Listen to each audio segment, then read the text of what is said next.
Got it.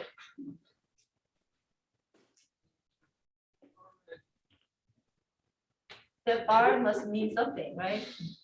Yes, it's redirected to U2. Yay, it's working. Okay. Looks like it's working. Yeah, so now you. All right, Yes. Annabelle, the floor is yours now. Okay, maybe full screen. Okay, do you see my slides in full screen now? Yes, we see your slides in full screen. Yep. Okay, perfect. Can Okay, you so go yeah, it's forward? my Good. great pleasure to tell you something about strong pairing and all the route that we took to get there. And this is, let's see, okay, this is work that was done with a lot of people, like this work in particular with Fabian, who is since today actually a professor at LMU in Munich, Lucas, Emanuel Bloch, and Eugene, and of course all our experimental friends at MPQ and Harvard. And so I'm going to take a little detour to get to the strong pairing. So bear with me as we look this through. So let's start with the Fermi-Hubbard model. And I'm sure all of you know the Fermi-Hubbard model. So we're looking at 2D for now. We have fermions with spin up and down that hop on a square lattice with hopping T. And if they sit on the same side, they experience an interaction energy U. And now at half filling, it's fairly well understood. At high temperatures, we get a metal. As we lower the temperature, we first get charge order. And then as we lower the temperature even further, we get spin order. And this is something that has been observed in cold atom experiments. So basically, you use neutral atoms to directly simulate the Fermi-Hubbard model. And for example, in 1D, they have seen at MPQ antiferromagnetic correlations across the Fermi-Hubbard chain. And in 2D at Harvard in Markus Greiner's group, they have seen basically antiferromagnetic correlations extending across the entire system. And so as theorists, to make life a little bit easier, what we typically consider is the limit of large U. And in this limit, we can basically project out double occupancies and map the Fermi-Hubbard model to the TJ model. So we have spin exchange S.S, which gives us this spin order that we talked about earlier, and hopping with hopping amplitude T, but we cannot have any double occupancies. And we will start now with what I spent a lot of time during my PhD understanding in a lot of detail, which is a single hole. So if you take your cartoon antiferromagnet and you put a hole into it, what we came up with is how we can basically describe this in a single particle picture. So basically what happens is you have your antiferromagnet and your hole moves through it. You basically displace your spins. And you can see now that along this string, this green line here, the spin correlations change. So for example, these two guys used to be nearest neighbors, but now they are next nearest neighbors. So basically this string, this green line here comes with the string tension, the EDL for each segment of the string. You pay basically the energy, so the prefactor is J because that's the spin exchange energy, and you pay the difference between those two correlations. So in principle, these diagonal correlations in the background, they will be ferromagnetic. These nearest neighbor correlations will be antiferromagnetic. So this will give you some potential energy that you have to pay. And in a pattern picture, how we basically describe this is that your hole moves on this beta lattice, because in each move, so in the first move, it has 4 different directions it can explore. And in each subsequent move, it has 3 more directions it can go down. And as you go deeper and deeper into the beta lattice, you basically make your string longer and longer. And as the string gets longer, you pay more potential energy. But of course, you also want to delocalize your hole because it moves along with the kinetic energy T. So this is basically the picture that I drew before. The string would correspond to this side on this beta lattice and be associated with the corresponding potential energy. And you can write down a pattern Hamiltonian for this. So this would basically just be this hopping on this beta lattice. And each side on the beta lattice comes with a string potential V sigma. And from this now, you can derive a lot of properties, basically because you only quote unquote have a single particle Hamiltonian. So you can diagonalize this pretty far. And so for example, one thing that you can get out is the probability to have a string of a certain length. So this is some exemplary string length distribution. And now one nice thing that you can do if you have a quantum glass microscope, like in your basement or wherever, that you can take snapshots. So basically you take your quantum state, and it might be a superposition of many different string configurations. And if you now just take the average, as you typically do with your observables, what you just see is like a big green cloud of something. But if you have a quantum glass microscope, what your measurements actually are is you might in one configuration measure this snapshot, in another configuration measure this snapshot, and so on. And so one thing that you can, for example, do is you can directly look for these string patterns that you're seeing here. And the thing that comes out of this beta lattice description that I showed you earlier is basically that we know exactly how these string lengths should scale. So basically, as you change your ratio of T over J, so your hole hopping versus your spin exchange, or basically your hole hopping versus your string tension, we know that the length of the average length of these objects should follow a certain scaling, basically T over J to the 1/3. And now we can directly take snapshots. In this case, I simulate them with DMRG. So you can take snapshots. In this case, it was like a 4-leg cylinder. And you can look for these string patterns motivated by the string theory by just subtracting this Néel background. So this is just because it's the easiest thing to subtract. And in a difference picture, you then directly see what is attached to the hole. And this we now define as a string pattern. So this would be a string pattern of length 2 because it has 2 segments. And this we can do for every snapshot. So we take our, for example, ground state of the TJ model at a certain value of T over J. We sample 1,000 snapshots. And for each snapshot, we can extract a string pattern. Now, of course, there will be some background noise because we don't, even without a hole, you don't get a perfect Néel state in the TJ, or in that case, Heisenberg model. But what we find is that as you scale T over J and you look for these string patterns for this average length, you see that it nicely scales with this T over J to the 1/3. So that's basically along other things, something that really shows that this string theory is a good description for this single hole. And other things that we looked into is, for example, the spectral function. So basically, this is again on a 4-leg cylinder, and didn't write the formula anyway, but this is as a function, like going through the Polaron zone like this. Here you go from 0, 0, pi 0 to pi pi. And what you find here is basically the magnetic Polaron dispersion.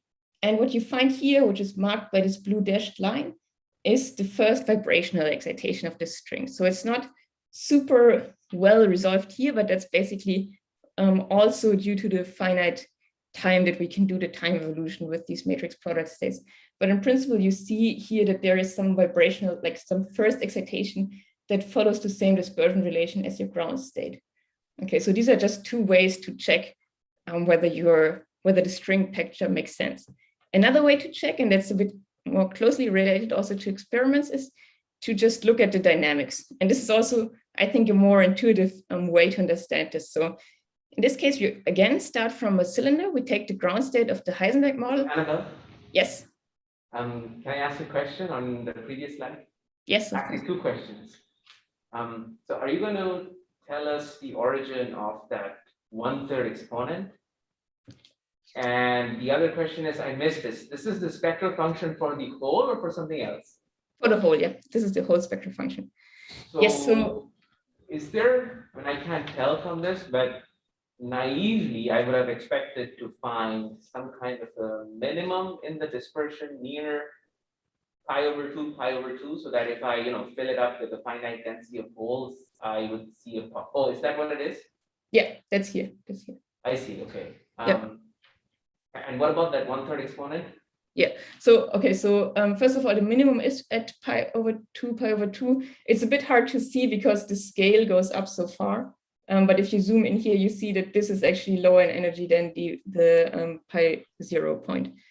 Okay, and then this 1/3 scaling. So I didn't explain this in a lot of detail, but basically, if you go back to this beta lattice description here, what you end up with is the Hamiltonian of a particle that moves in a linear potential. And what you can basically do now is you can map this to a 1D problem, because you can just take the rotational invariance of this problem, because basically each branch of this beta lattice is the same. So you can just map this onto a 1D problem, and then you have a 1D problem where a particle moves in a linear potential.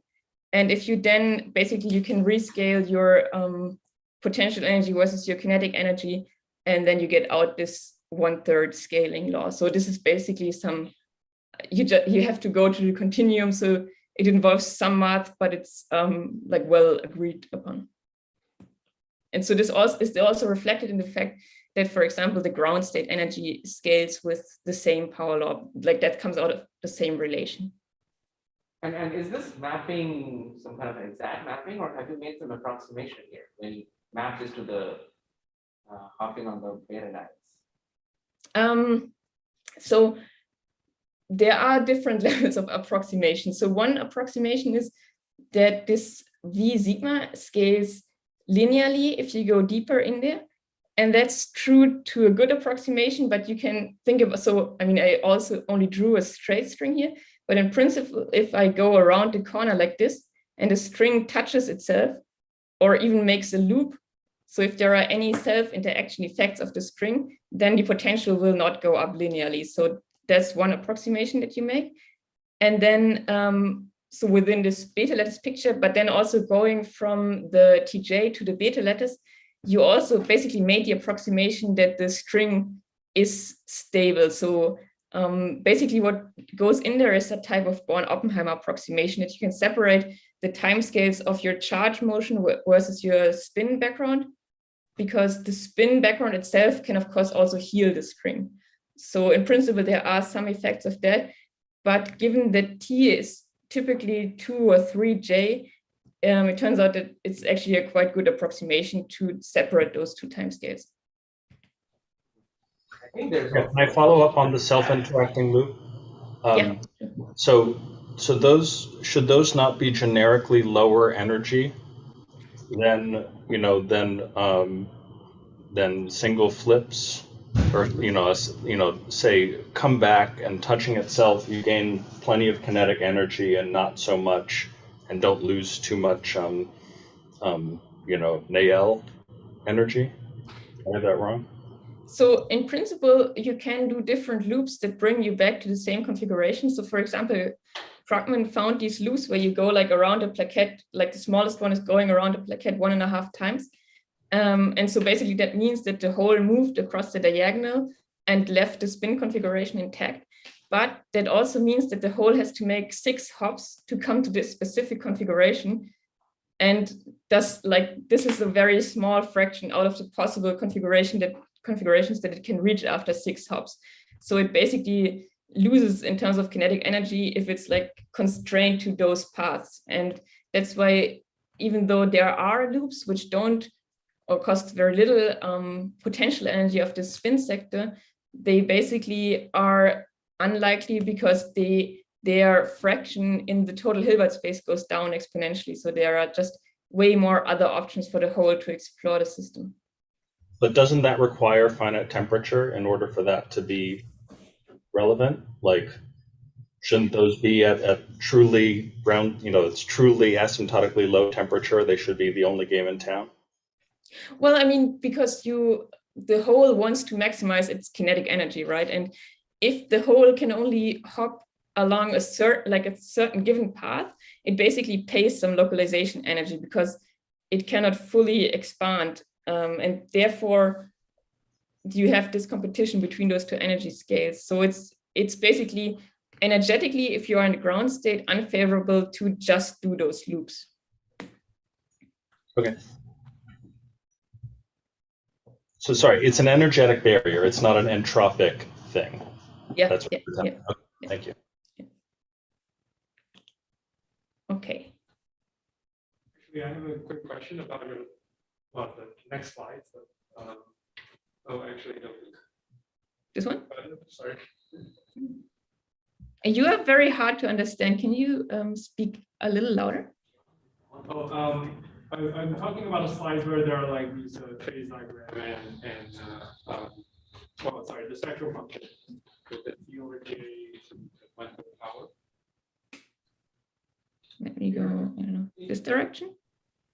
Or more forward? There you go. You just say stop.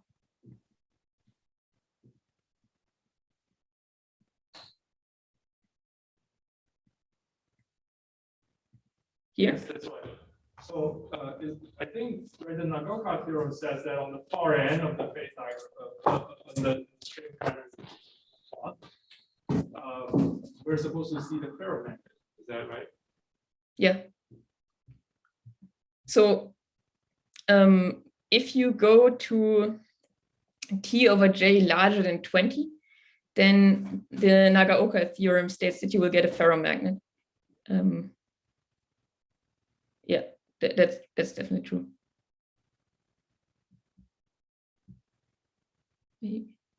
I think I don't hear you at all. So I think some mic is off.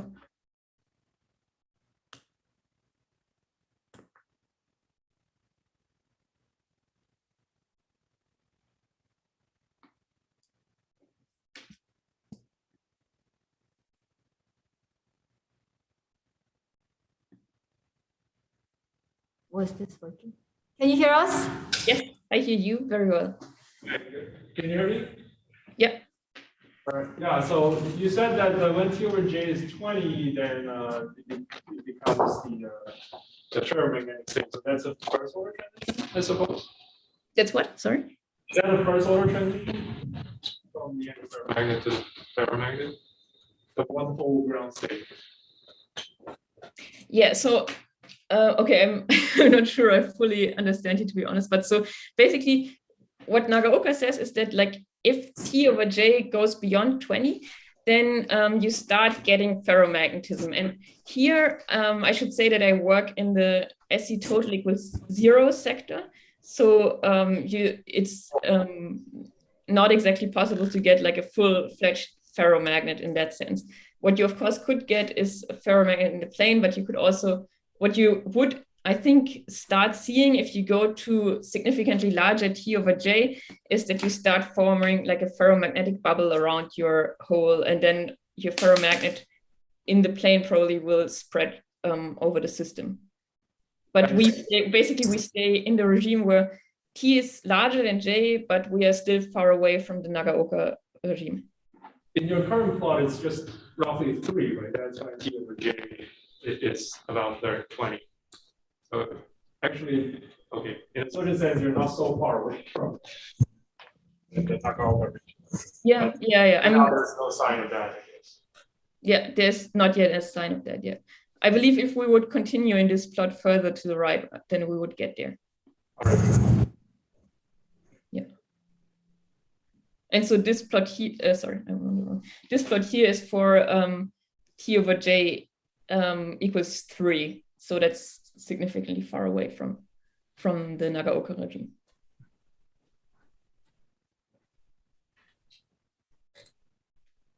Okay. All right, so this means you are simulating the TJ model, you know, in itself here, rather than some proper, you know, rather than the large U limit of the Hubbard model. Yes. Yeah. When we come back to the cold, if there's going to be cold atom stuff, will that will be Hubbard, or I assume Hubbard as opposed to TJ, yes. right? Yes. Okay. Yeah. And you know, T over J of 2, is that right? So this is for T over J equals 3, but there's other stuff for T over J equals 2. So typically most of the cold atoms experiments work in this regime where like U over T is between 8 and 20. So T over J being like 2 to 4 roughly. Okay, got it. Cool. Yeah. Okay. So are there further questions right now? I think you should move on. Okay. So one nice thing I think to see this whole string situation is in real-time dynamics. So basically we take this ground state of the Heisenberg model, we suddenly create a hole, and we look at how far this hole spreads from the origin as a function of time. And so this is not a Manhattan distance, and we take the Manhattan distance because that makes it easier to compare with these string pattern lengths. And if we now basically compare this numerics of the TJ model with a comparably simple theory, where we basically take into account the dynamics of the string formation and then the dynamics of the spinons. And the spinons are basically, we take the spinon dispersion and just model this as a type binding model, where just like a spinon hops on the square lattice. And if we take these two ingredients together and basically without any more fitting parameters, we get this this pink curve here, which agrees very nicely with the matrix product state result. And we can now also understand this in a bit more detail, even if we look at those string patterns again that I showed you earlier. And so if you look at the string patterns, what you see is that at early times, there's a rapid increase. So the length of your string patterns increases. And then after this time, which is exactly where this bend in the Manhattan distance of the hole spreading happens, the string length does not increase further. It even decreases a bit. This agrees well with the whole picture of the string formation. So we basically do the same thing as we did for this pink curve, and we get this curve here out. So this is basically really what this says. It says we form a string at short times. So if you start at 0, you of course have a string of length 0. And as you go further in time, for the first bit of time, your string length increases. So you form a string, but after that, your string length stays constant because you have formed this bound object of your spinon and your chargon.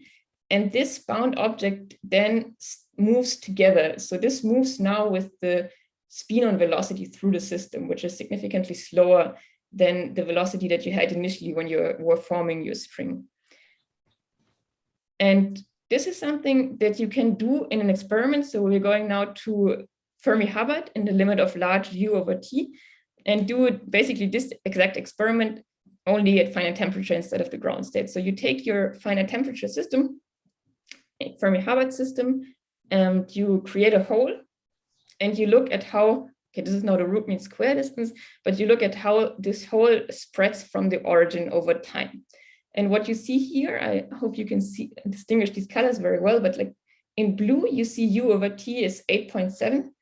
So these are these blue dots. And in green, you see U over T equals 17. And you see that as the initially those two U over T values, so the time is given in units of T, initially the two different U over T values give you basically the same behavior. So initially they spread out more or less equally. But at later times, you see that the blue dots are above the green triangles. So you basically see that if your U over T is smaller, so that means that your J over T is larger, then you get a faster spreading. And you can see this, I think, even better if you look at the time in units of J instead of T. And in that case, you see that at late times, the green and blue dots basically more or less agree.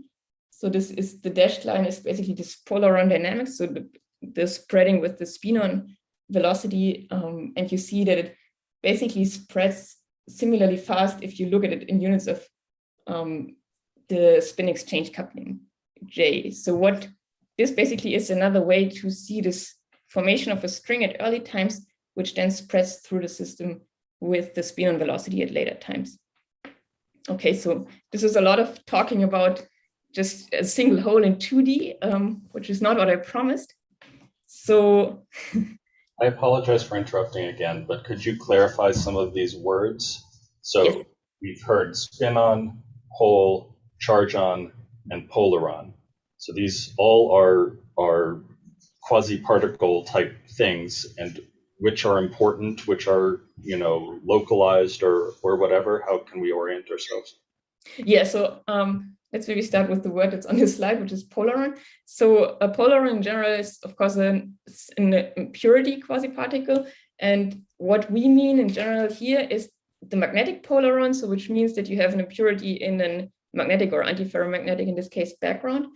And so basically we would say that a magnetic polaron, a polaron, is another word, or like a wider term for this bound object of string. And the string, in the string picture now, we talk about spinons and charges. So basically we say our magnetic polaron is this impurity that we put into our antiferromagnet. And in a more refined picture, we say, okay, when you do this, we get a bound object, which consists of the charge excitation, which we call the charger, the spin excitation, which we call the spinon. So basically spin excitation because you have your antiferromagnet and you take out one spin 1/2, so you get a single spinon. And now the string is kind of the third ingredient, which binds the two of them together. So, and of course, it's not a fractionalized thing. Yes. Fundamentally, this is a local string plus spinon plus chargon, which some might call a hole, or yes. A hole with finite extent. Is that the idea? Yeah. So yes, but one thing that you so and when I talk about the hole, I talk about the hole because if you look in your experimental data, for example, you just see the hole. So you don't directly see this entire object, and it's kind of hard to identify what exactly the spinon would be, for example, but what you really see is the hole. And so what we are saying is that the hole is basically, as you said, like the hole can be, is basically this bound object of the charge excitation, the spin excitation, and this string that binds the two of them together. But if we just look at the system, we just ask, okay, where has the hole gone in the meantime? Thank you. So I have a very quick question. So this, for your bound state of the charge-on and the spin-on, is the binding energy set by little t, or is it something else more complicated? So yeah, so the binding is really due to the string tension. So the string tension that I talked about right in the beginning, which is basically this difference in the correlations, like the nearest and the next nearest neighbor correlation function.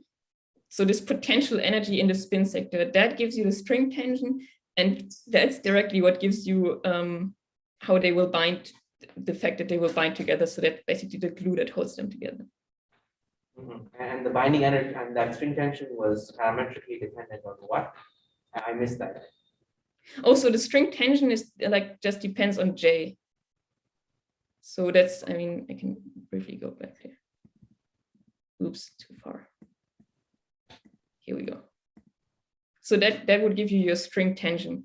And this string tension is the reason that you bind these two objects together. Wait, but sorry. Shouldn't it have some dependence on T? Because, you know, if you go to this Mott insulating limit, where and you completely switch off the object, ideally, I would think the binding energy between the charge on and the spin on has to vanish. There is no charge on. But you're saying there's the binding energy between the charge on and the spin on doesn't have any dependence on little t? I guess it depends on what you exactly mean by binding energy. So basically the ground state energy of this object, so the ground state energy of the single hole in the AFM, that scales like, that's what I was talking about here also, that scales with T over J to the 1/3. Sorry, yes. So basically, I mean, here I show the average length, but the same scaling of the ground is true for the ground state energy of this object. So, I mean, basically the way to see this is really that you have a single particle that moves in a linear potential, and it wants to minimize simultaneously its kinetic and its potential energy. So that's the ground state energy that you get out of there. Does that answer your question? Sort of. I think you should yeah, keep going. Okay, so I basically talked a lot about 2D systems now and a single hole in a 2D system, but what I actually want to talk about is, and that's more to give you an idea how well this string picture in principle works in a 2-dimensional system. But now we go to a related but somewhat different system where the string picture actually even works much better. And that's these mixed dimensional bilayer systems. And let's start maybe with bilayer without mixed dimensional. So bilayer systems and also ladder systems is something that has recently been realized in a bunch of cold atom experiments. So for example, at MPQ, they had like this experiment where they have a ladder, so a 2-leg ladder, and they basically use their potential and shape it in such a way that they have many ladders next to each other, but they can also really do 2 layers above, and they can couple these 2 layers with some hopping TZ. And this is also something that has been done, for example, in Martin Svierlein's group at MIT and in Michael Kröll's group in Bonn in Germany. And so here in this experiment, they actually looked at 2 layers that are coupled. So with T perp over T is what they are changing here. And here we look at the intra-layer correlations, so the correlations within one layer. This is the red curve here, and you see that as you increase the coupling between the layers, the spin correlations within one layer decay. And on the other hand, the interlayer correlations, so the spin correlations between the 2 layers increase. And this is, of course, makes a lot of sense. As you increase the coupling between the 2 layers, the spin correlations or the correlations overall between the 2 layers increase. Now, that's the ladder and bilayer part. And now we want to add an extra ingredient, which is this mixed dimensionality. And the mixed dimensionality basically means that we want to turn off the hopping between the 2 layers or legs. So, I mean, here, just for easier representation, I drew a ladder. And so basically what we want is we want to have some J, so spin exchange and hopping along the leg. And we want to have strong spin exchange between the legs, but we don't want to have any hopping between the legs. And the way you can do this in a cold atom experiment is to start from your Fermi-Hubbard model, do a ladder or a bilayer system, and then apply a strong potential gradient, which basically turns off the hopping between the 2 layers, because one layer is just at a different potential than the other layer. So the holes cannot easily hop between the layers, but you still get this J perp, so this interaction between the 2 layers or legs, which is slightly different than what we're normally used to, because we now have this minus delta squared term here in the denominator. And so we end up with this Hamiltonian that gives us exactly what we want. And now if we, like for now, just look at half filling and make this J parallel very small and this J perp very big, what we get is just strong rung singlets. And the same we can, of course, do instead of on a ladder in a bilayer system. So we can also take a bilayer system and just get strong singlets on the rungs of this bilayer system. So we basically get a 2D lattice, in this case, of singlets. Okay, and so one super quick comment, and maybe this is relevant. If you take delta to 0, in which case you have, the layer index is just a flavor, you should be able to simulate this sign-free in quantum Monte Carlo. I'm almost certain about that, because you've just given yourself another flavor that couples to you in the same way, for what that's worth. Yeah, I think there has been also some work where you basically have I think you have a chemical potential offset between the 2 layers. So you can have finite doping, which would then be whole doping in one layer and double on doping in the other layer. And I think that's also something that you can simulate with quantum Monte Carlo. I'm sure it has the sign problem though. Anyway. No, I think in that case it's fine, because you basically end up multiplying the same determinants. Okay, I'm not sure about the details, but I think there's some work by okay, yeah, whatever. Okay.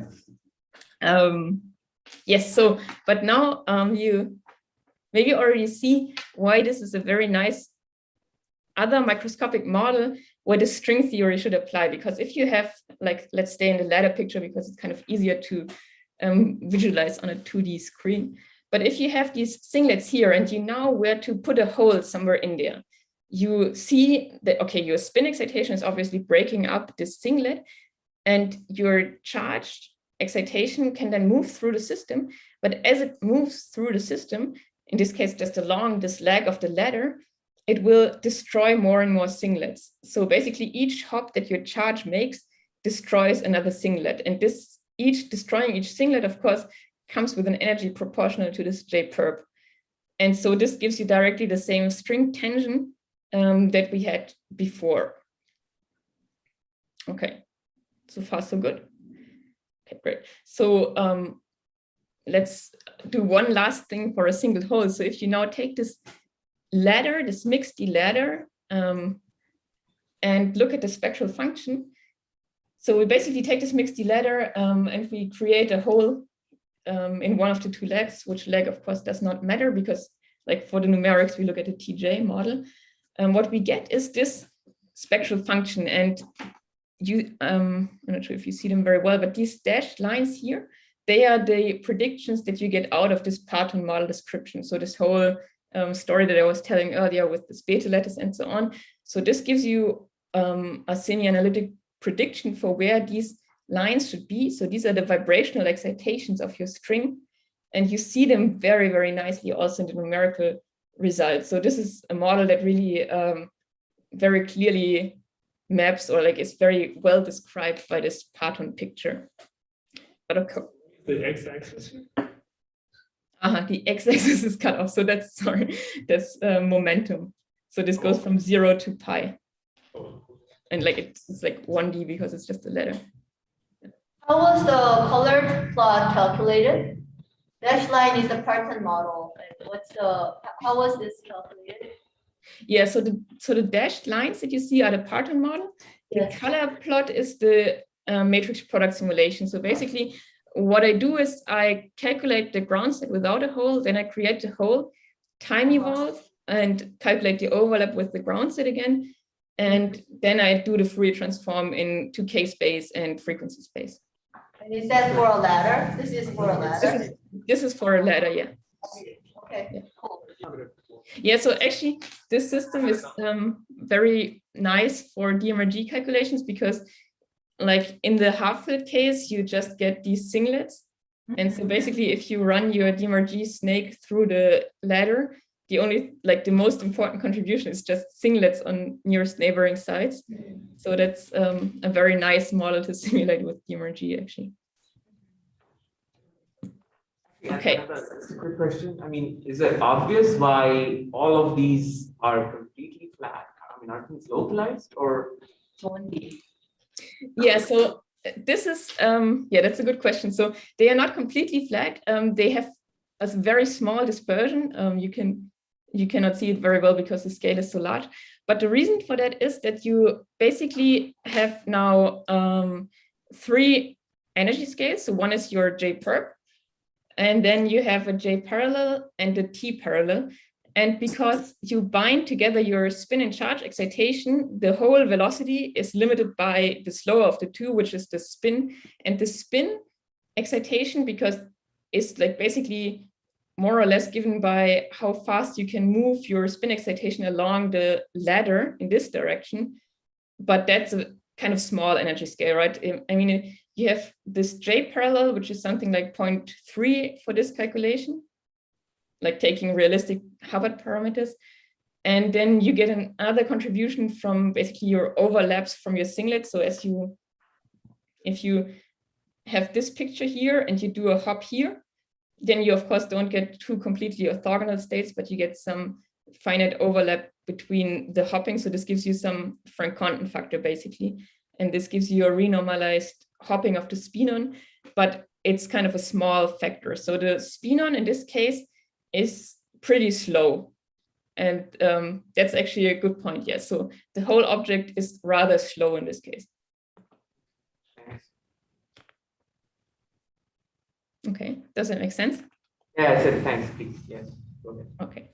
Okay, perfect. So now I think I spent like 40 minutes on talking about a single hole. So let's go to 2 holes. And so in the case of 2 holes, what we basically do is we say we have the same Parton Hamiltonian that I showed you earlier, but in this case, we can have 2 different. So one of the Partons is of course the charger that we had the entire time. One option, and we now want to see what is the best thing to do with 2 chargons. And in this picture where we say we are confined, so we always form a string and put a spinon or a chargon at the end, we only have 2 options what to do with our 2 chargons. So either we form 2 spinon chargon strings, or we form one charge-on string. So these are our two options. And to get the binding energy, we just have to compare what is better in energy. And now, more or less the same description applies to both of them. The main difference being that this mass here changes. So this mass is pretty heavy for the spinon and it's pretty light for the charge-on. So basically, if you have a spinon charge-on string, as we saw in the picture before, it's pretty slow. Whereas if you have a charge-on string, it will be pretty fast. And that's basically the whole mechanism. So if you look at the energy, that's what I also showed you earlier. So the energy of the spinon charge-on, and that's more or less known, has this dependence on T and J. So this sigma naught here is the string tension, but the string tension is directly proportional to J. So that's the energy of your spinon charge-on pair. And now the energy of your charge-on pair is almost the same. The only difference being that the T gets replaced by 2T. And the way to see this is that you can just go into the co-moving frame of one of the two holes and end up with the same description that you had before. And so you have to change your T to 2T. And this gives you the 2T to the 1/3 here. So this prefactor gives you a 4T. That cancels directly if you subtract the spinon charge-on energy twice, because we have two spinon charge-on strings. And what you end up with is a binding energy that has some prefactor here, and most importantly, scales with T to the 1/3 and then string tension or J to the 2/3. And that's the whole point. So what you end up with is a binding energy that scales with T to the 1/3, J to the 2/3. And this T to the 1/3 is of course super nice because you can just make your T large, your pair will be mobile, and the binding energy will be large. And of course, this is just me telling you stuff now. So let's maybe look at some numerical results also. So yes, so this is basically the two options that we have. We have the spinon charge-on string, we have the charge-on string.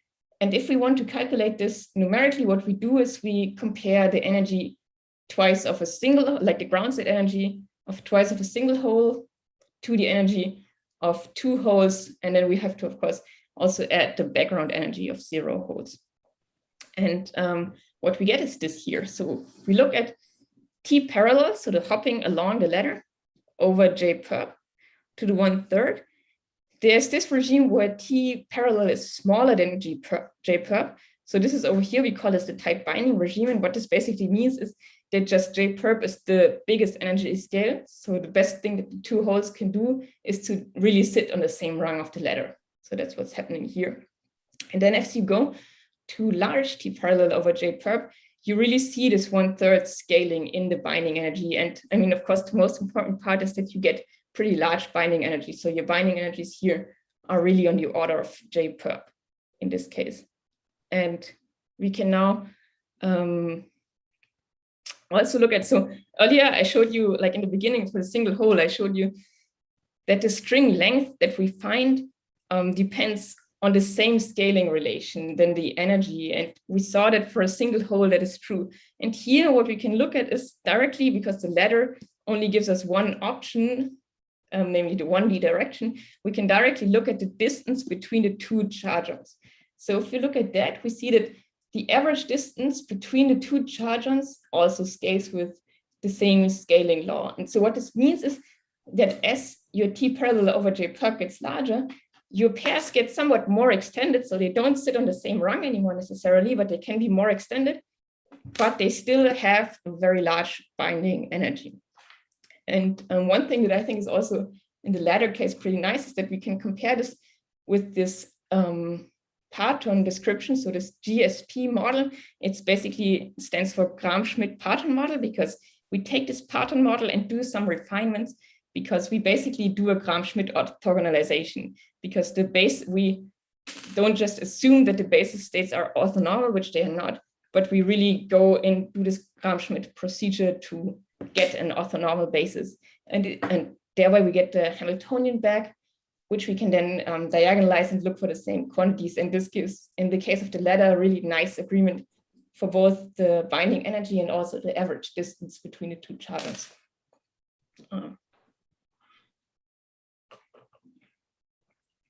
Okay, and so nicely enough, we can also do this, at least to some extent, for a two-dimensional system.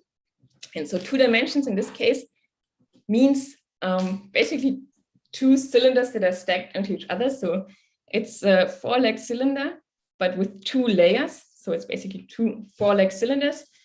And yeah, we can also calculate the binding energy in that case. And the agreement is not as nice between this Parton model and the DMRG. Impressively, the DMRG actually shows stronger binding than this Parton model. But in both cases, we get strong binding energies as we go in this strong coupling regime, so to T parallel over J pub being large. And this is, of course, very encouraging because strong binding is what we want to see. Okay. Microphone is over there. Microphone is over there. You have to. Yeah, we haven't set this up too well. So. Can you hear me or? Yeah, I hear you. So I Move just- to the microphone. I just wanted to ask, the previous slide, you talked about the Gram-Schmidt orthonormalization technique. Does that give you strings of different lengths for each? Yeah. Not exact. You have these loops, which. Okay. So yeah, so this is a bit of a complicated procedure actually, and Lucas did this heroically. So basically, I mean, what you have to do is you have your Hamiltonian, which is in the full Hilbert space, and then you have to project it onto a subspace of this full Hilbert space, and then you have to basically find a metric that you have to apply to really end up in the subspace with orthonormal states. What is not included yet, and what we think will probably play a big role in this disagreement here, is loop effects. So before in the ladder, we saw how nicely this agrees, but in the ladder, you cannot have any loop, or like you basically can't have any loops, right? Because if you actually in this case, even you only need to do this Gram-Schmidt procedure in the Spinon chargon case, because in the chargon case, by the position of the 2 chargons, the normalization is already done, the orthonormalization is already done, because the 2 different sets of chargon positions will already either be the same state or an orthonormal state. In the case of the 2D system, it's a bit harder, because if you have the 2D system and your charges are like somewhere, then these like 2 states can have the same chargon positions, but not be orthonormal, because the 2 states can be connected by some loop configuration, and these loops are not taken into account here. And we think that probably plays a big role in the discrepancy that you see here. Did that answer your question? Yeah, thank you so much. Yeah. Okay, so what we can now also do is to look at these spectra again. And this has 2 advantages. The one is that it shows us evidence for strings again. And the other thing is that you see that the pairs are mobile. So let's stay on the left plot here for now. So the top plot is again the 1-hole spectra that I showed you before. You see this like very rather flat dispersion. And in the 2-hole case, you see that there's a lot of dispersion. And a lot of dispersion basically means that this pair of the chargons is very mobile, which is good, because we don't just want to have pairing, but we want to have pairs that are not stuck but can move around. And so what I'm telling you basically is that we not only find large binding energies, but the pairs that we see are also mobile enough that they can really move through the system. And the other thing that you see here is, again, this comparison to this Parton model, so this Gram-Schmidt Parton model. These are these gray dashed lines. So in principle, I just drew in the lines where the model predicts excitations. In principle, you can also calculate the same spectral function, but it's a bit harder to directly compare. And you see that it basically predicts all these vibrational excitations that you nicely see here are predicted by this model. And the same you can then also do for this bilayer system. So this is just a 2 momentum now. So the red curve is at 0, 0, and the blue curve is at pi, pi. And again, what you see is that there is a large dispersion. So the basically the peak at 0, 0 is at a very different energy than the peak at pi pi. And what you also see is, okay, we use the fitting parameter here. So basically, because this is like a 2D or like 2 times 4 times whatever dMRG or MPS time evolution, you cannot go to as far time. So you have some significant broadening in your dMRG or MPS data here. And we basically use the fit parameter to fit the prediction from this GSP model for this pi pi peak. So we have the single peak at pi pi. We use a fit parameter to get the same broadening. And what you see now is that the energies don't compare perfectly well. So there is a slight offset, but the difference is pretty nicely matched. And we think that this might be the first vibrational peak that we also see in this 2D system. And of course, then in the Parton model, it goes on. And in the numerical results, it's a bit hard to tell anything. But overall, this is a pretty nice agreement for the 2D case as well. Okay, and another hint that we can see at this string formation is if we now look at the spin correlations. So basically, as you, in your ladder, if you have your singlets, what you would expect if you form a string of these two chargens, that next to a chargon, so in between the two chargens, next to the chargon, this correlation should be strongly AFM, so strongly antiferromagnetic. Whereas anywhere else in the background of the system, it will, the diagonal correlation will be more or less 0. And this is now a finite temperature simulation for a ladder.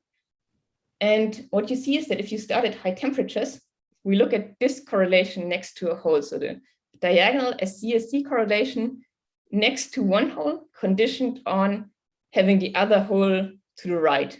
So basically the diagonal one between the two holes. And what we find is that as we lower the temperature, we really get a strong antiferromagnetic signal of this correlation next to the hole, which indicates that you really get this basically tilted singlet on the diagonal instead of on the rung, which really is what the string picture would predict.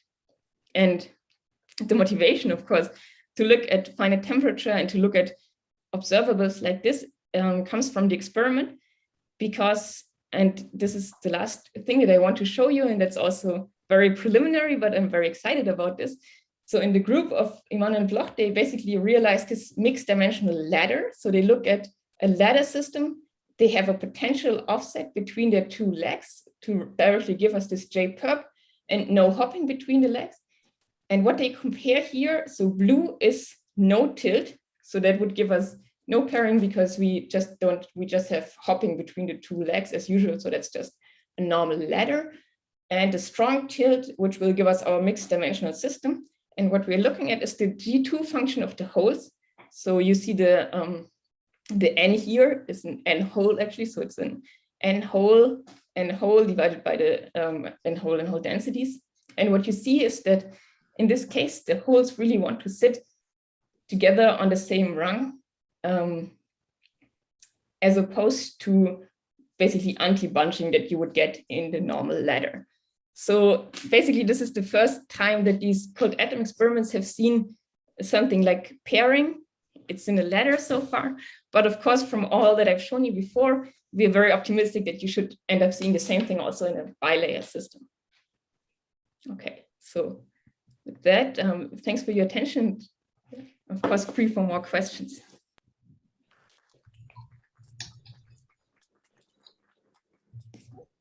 I have another question, but somebody else should go. Yes, I think those who are in the room should get a priority for questions at this point. Questions? I have a question. So in the actual experiment, there is really a potential difference delta. And there's finite T to generate J-perp. So, but the experiment is specifically designed so there's one hole per leg. And it doesn't relax to the case where two holes sit on one leg. Well, I mean, one ladder, like one chain. It's a question whether the doublet's not allowed. Yeah, there's no mechanism here that's strictly forbidden, it seems. Yeah, so that's a very good question. So There are actually different aspects to your question. So basically what they do is they start from decoupled chains. So they turn off the hopping T between the chains, let that equilibrate, and then they turn on the gradient between the two legs. And that ensures that you basically keep your charge distribution as you want it. Because if you started from the tilted system, like if you directly look at a tilted system, what you of course get is that the charges would all like sit on the higher potential. So the charges, with that I mean the holes, would sit on the higher potential leg because that's just favorable. But the way they prepare this is really that they let two legs equilibrate first individually, and then they turn on the gradient, and only then they turn on the hopping between the two legs. So that basically, and as soon as you have this gradient turned on, it's just off resonant to tunnel back and forth between the two legs. So you basically really by hand turned off the tunneling. But yeah, it's like you need, so that's also actually part of the reason why my simulations are for the TJ model, apart from the fact that it's numerically easier, but that you really need a preparation like that to not just end up with your holes sitting on the higher potential leg. Right, so I guess in a quote unquote, this is a metastable state, right? So, and if two holes end up on the same chain, you dump too much energy and there's no way the system absorbs it. So. Yep, yep.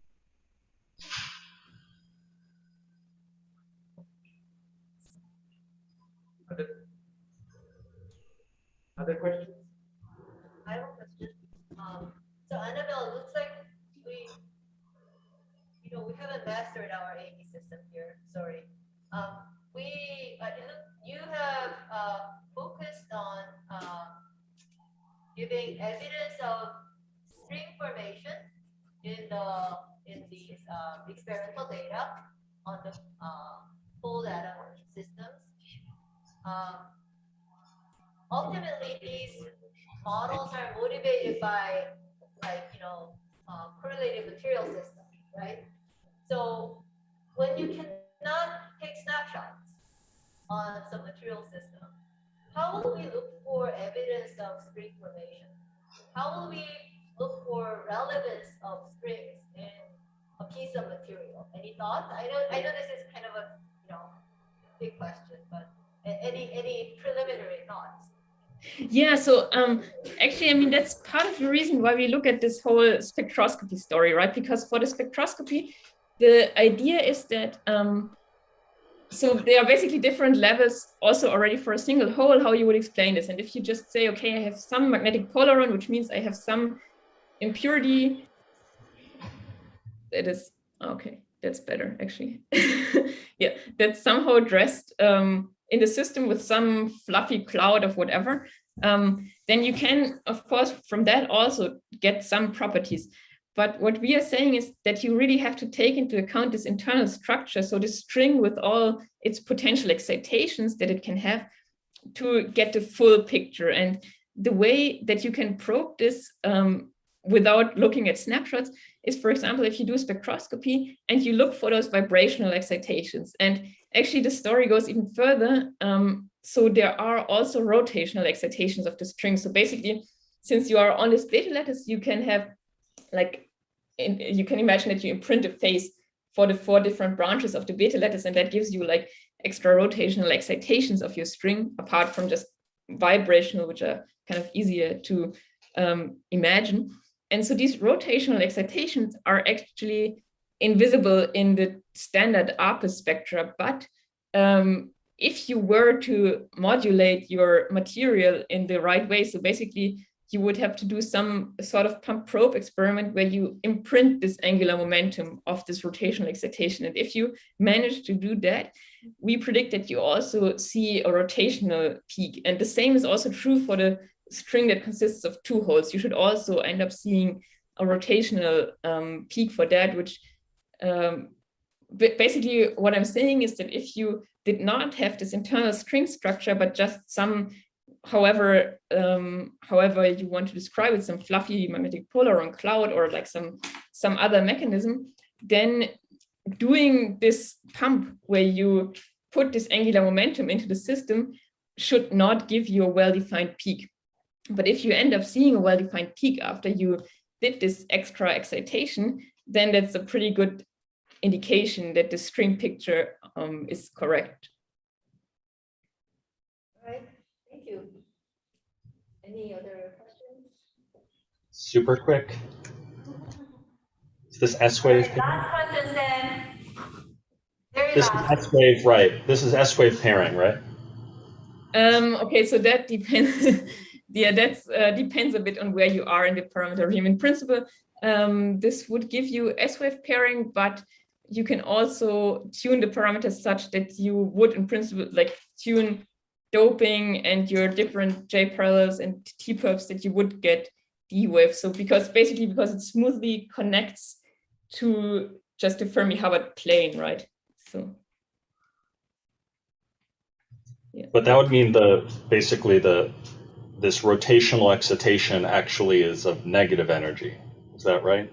Like the L equals 2 rotational excitation would actually not be an excitation. It would be a ground state.